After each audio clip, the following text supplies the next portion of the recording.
Family of the man and boys killed this weekend in a car crash is begging for change. The father and his two sons died in the wreck Saturday at the intersection of U.S. Highway 183 and FM 1185 in Caldwell County. DPS troopers say there have been 7 crashes at that intersection just since July, including a nearly identical deadly wreck back in November. KXAN's Lindsey Bramson spoke with the family and the witness who jumped in to help.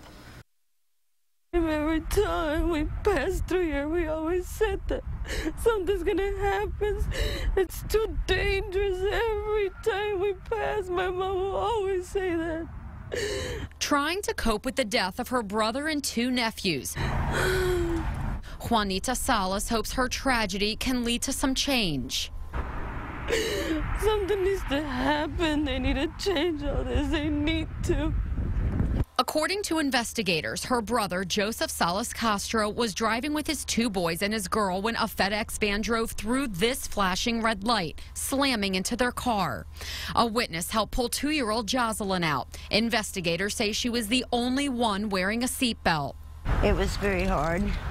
She was crying and her hand reached up and I touched it and she grabbed my hand. So let me go ahead and put things in perspective for you. This light behind me, it constantly flashes yellow, while this one over here constantly flashes red. So unless you're familiar with the intersection or happen to look up at the light, you could assume everyone is supposed to stop.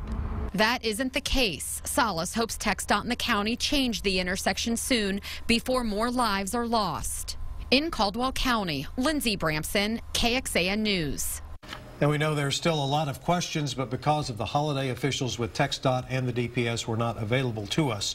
We plan to stay on top of this and put any new details online for you at KXAN.com. Such a tragic story. That stretch of the highway has seen several changes in the last few years. According to TxDOT records, about 500 more people used that stretch every day in 2012 than they did in 2011.